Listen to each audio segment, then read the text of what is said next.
Hello again and welcome to today class B.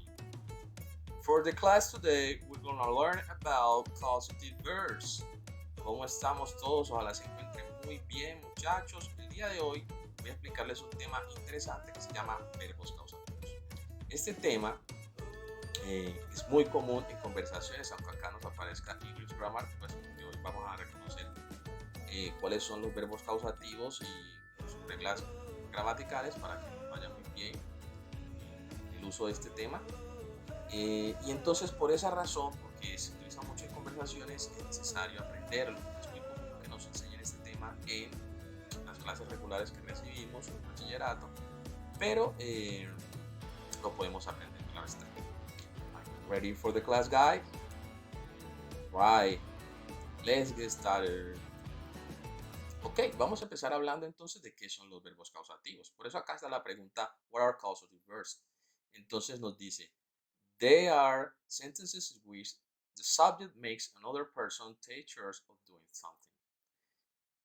Dice que los verbos causativos están en oraciones en las cuales un sujeto hace a otra persona que se encargue de hacer algo. Los verbos causativos aparecen en oraciones donde un sujeto hace que otra persona se encargue de hacer algo. Esa es la definición. Muy bien, vamos a reconocer cuáles son los verbos causativos para que ustedes vayan comprendiendo un poquito más el tema de la definición. Aquí tengo los verbos causativos, los que ustedes están observando en este momento. Hay una particularidad con estos verbos y es que como verbos causativos tienen un significado diferente a el significado que se le da como un verbo común regular que normalmente usamos en inglés. Por ejemplo, get es un verbo que en inglés, no lo normal, es que su significado sea conseguir, pero como verbo causativo quiere decir convencer a alguien para que haga algo.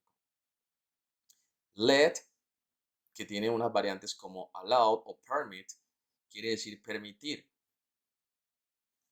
permitir que pase algo. Make es un verbo que por lo general quiere decir hacer, ¿cierto? Pero como verbo causativo quiere decir obligar, obligar a alguien a hacer algo. Este verbo tiene una variante que es el verbo force. Help, el verbo ayudar, que también como verbo causativo quiere ayudar, quiere decir, perdón, ayudar a hacer que alguien, bueno, pueda hacer algo. Have, que normalmente es el verbo tener o como verbo auxiliar para tiempos perfectos, es el verbo haber. Como verbo causativo tiene otro significado y es mandar a hacer que alguien haga algo. Entonces fíjense pues los significados que tienen estos verbos. Los invito entonces a que ustedes hagan un repaso de esta información que les acabo de dar. Pueden retroceder un poquito el video, ¿sí? Y así ustedes puedan comprender el significado de estos verbos, interiorizarlos y que les quede mucho más fácil continuar con la explicación que voy a dar. Very good, guys. Vamos a hablar de la estructura gramatical. Grammar structure. Todos los verbos causativos tienen una estructura gramatical que es muy parecida, pero en algunos casos hay que reconocerla porque hay algunas variantes. Entonces empecemos hablando del verbo causativo get. Recuerden que este verbo quiere decir convencer a alguien para que haga algo. El verbo causativo get. Nos dice su estructura que este verbo se escribe después del sujeto y ese verbo se escribe en cualquier tiempo verbal. Luego vamos a hacer uso de un pronombre objeto. Recuerden que los pronombres objetos son aquellas palabras que se utilizan para reemplazar a la persona, cosa, animal, en este caso siempre va a ser persona, que se ve afectado por una acción que realiza el sujeto inicial. Por ejemplo, Cristina me pegó. Cristina hit me. Cristina me pegó. Yo me veo afectado por la acción de Cristina, que fue golpear a alguien. En este caso me golpeó a mí. O Cristina le pegó a ella. Cristina hit her. ¿A quién le pegó? A ella. ¿A quién golpeó? A ella. Entonces es una acción eh, que yo estoy recibiendo, o en el caso que ella está recibiendo, por eso se le llama así esas palabras pronombres objetos. Igual les voy a dejar acá una pestaña para que ustedes puedan profundizar sobre este tema que está en mi canal. Continuemos entonces. Después de este sujeto, este pronombre objeto, vamos a hacer uso de un verbo en infinitivo. Recuerden que los verbos en infinitivo normalmente llevan la preposición to. Y al final un complemento, pues como para que la frase tenga sentido. Acá tengo unos ejemplitos para que ustedes los miren. Ejemplo número 1. He always gets me to do his work. He always gets me to do his work. Él siempre me convence de hacer su trabajo.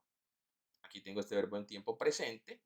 Aquí tengo el verbo número 2, el segundo verbo, porque recuerden que el primero es get, el segundo verbo que está en infinitivo. To do. Ejemplo número 2. Mary will get Alex to prepare the breakfast. Mary will get Alex to prepare the breakfast. Mary convencerá a Alex de preparar el desayuno. Aquí tengo el verbo número 2 en infinitivo. To prepare. Y aquí tengo el verbo get en tiempo futuro. Miren que lo está acompañando el famoso auxiliar del futuro, will. Sarah got her little brother to clean the kitchen. Sarah got her little brother to clean the kitchen. Sarah convenció a su hermano menor de limpiar la cocina. Este got es el pasado del verbo get. Y así estamos mirando ejemplos que responden a la estructura de el verbo causativo get. Very good. Vamos a analizar entonces ejemplos relacionados con el verbo causativo let, que recuerden que como verbo causativo quiere decir permitir que pase algo. Recuerden también que hablamos que este verbo let tiene unos verbos sinónimos como allowed o permit, que en este caso los tengo en pasado, allowed o permitted, que estos verbos se pueden utilizar en reemplazo de let y que tienen una particularidad que ahorita se las voy a explicar. Cuando hacemos uso de let, esta es la estructura que debemos de seguir: sujeto, let en cualquier tiempo, el pronombre objeto, normalmente es persona, un verbo en su forma base y un complemento. ¿Qué es un verbo en su forma base? Es el verbo sin la preposición to. Es el verbo que cuando nosotros buscamos en el traductor, por ejemplo, queremos saber cómo se escribe el verbo trabajar, nos aparece así escrito en inglés, sin el to. Ese es un verbo en su forma base, base form of the verb. Ejemplos con let. I let my children go out with their friends. I let my children go out with their friends.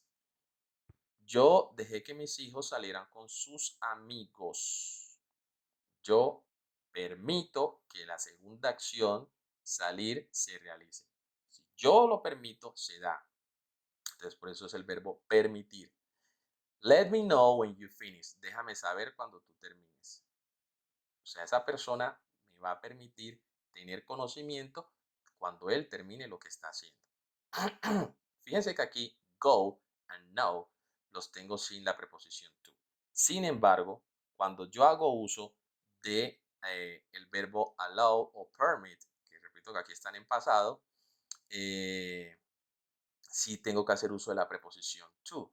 Miren acá este ejemplo. I allowed him to drive my car, o I permitted him to drive my car. Se tiene que hacer uso del verbo en su forma infinitiva. ¿Listo? Very good. Muy bien, chicos. Igual ustedes saben que pueden ir pausando, retrocediendo si quieren, para que ustedes vayan analizando lo que estoy explicando si voy muy rápido. Make. Hablemos del verbo make. Este verbo, recuerden que tiene una variante que es el verbo force, que made quiere decir como verbo causativo obligar, obligar a alguien a hacer algo. Y la estructura nos dice que primero va el sujeto, make en cualquier tiempo, el pronombre objeto, el que recibe la acción del sujeto inicial, un verbo en su forma base, recuerden que es como aparece en el traductor, y un complemento para que la frase tenga sentido. Miremos acá ejemplos con make. Ejemplo número 1. George always makes me do his work. George always makes me do his work. George siempre me obliga a hacer su trabajo. Ejemplo número 2. Dylan will make me prepare his presentation. Dylan will make me prepare his presentation. Dylan me obligará a preparar su presentación. I made him wash my car. I made him wash my car. Yo lo obligué a él, a lavar mi carro. Y si nosotros vamos a hacer uso de force, como en este ejemplo que estamos viendo en este momento, el verbo va en infinitivo, no va en su forma base, tiene que llevar la preposición to. Por ejemplo, she forces me to do her homework. She forces me to do her homework. Miren que el verbo hacer lo tengo acompañado de la preposición to. Muy bien, muchachos. Very good. Hablemos de help. Help, el verbo ayudar a alguien a hacer algo, como verbo causativo, tiene dos estructuras. Bueno, en realidad es la misma estructura, pero aquí donde dice forma base del verbo, puedo cambiar y puedo utilizar el infinitivo del verbo. O sea, puedo jugar con las variantes y no pasa nada, pero el orden anterior es el mismo. Ejemplos. It will help you move on. It will help you move on. Esto te ayudará a continuar. Edna helps me prepare the lunch. Edna helps me prepare the lunch. Edna me ayuda a preparar el almuerzo. The teacher helped me to understand the topic. El profesor me ayudó, tiempo pasado, a comprender, a entender el tema. Y el último ejemplo, he always helps me to find my stuff. Él siempre me ayuda a encontrar mis cosas. Fíjense que aquí tengo to understand o to find. Estos verbos yo los puedo escribir sin el to y no pasa nada. Lo mismo en prepare and move on, los puedo escribir con el to y no pasa nada, porque existen las dos posibilidades. Nice. And this is the last causative verb. Es el último verbo causativo en esta clase, el famoso verbo have. Recuerden que have quiere decir mandar a hacer a alguien que haga algo. Mandar a hacer que alguien haga algo. Entonces, este verbo no es el verbo tener como verbo causativo. Acá tengo unos ejemplitos, muchachos, para que ustedes los analicen. Ejemplos que responden a la estructura que están observando en este momento. ¿Sí? John had Alex clean the bedroom. John had Alex clean the bedroom. John mandó a Alex a limpiar la habitación. Sujeto John. El verbo causativo have, en este caso en pasado, porque puede ir en cualquier tiempo. ¿Quién recibe la acción? Alex. ¿Sí? Podría decir a él, si no quiero decir Alex. John lo mandó a él a limpiar la habitación, si no quiere decir el nombre propio. El verbo en su forma base, el verbo limpiar y un complemento, la habitación. Very good. Second example. He always has me do his work. He always has me do his work. Él siempre me manda a hacer su trabajo. My boss always has me work at night. My boss always has me work at night. Mi jefe siempre me manda a trabajar en la noche. Siempre me manda a hacer el turno nocturno. Bueno, chicos, esto fue todo lo que tenía que explicarles sobre los verbos causativos. Si yo fui muy rápido en la explicación, entonces yo les invito a que ustedes hagan una retroalimentación de este tema. Muy juiciosos, chicos. Yo sé que ustedes lo van a comprender. Hagan un feedback rapidongo de este tema antes de llegar a la última parte. ¿Listo? Very good. Now it's time to practice. Por acá tengo unos ejemplos para que ustedes vayan desarrollando estos ejercicios juiciosos como tienen que ser, según lo que le demanda cada punto. Punto número 1, escoger entre have or get para complementar estas frases. Ejercicio número 2, vamos a seleccionar entre let, make or have para completar estas frases. Y el punto número 3 nos habla de que vamos a colocar en un círculo cuál sería el verbo causativo correcto para cada una de las oraciones que están acá. Entonces, fíjense que aquí están separados por un slash los verbos. Acá tengo have, got, made, let. Acá tengo got, had. Acá tengo let, have. Acá tengo helped and got. Usted ya va a definir cuál es el que en realidad encaja bien, teniendo en cuenta sus definiciones, o sea, la definición de cada uno de esos verbos causativos, y seleccionar el correcto. All right, guys, that's all for today. I hope that you enjoyed this video and see you next time. Goodbye.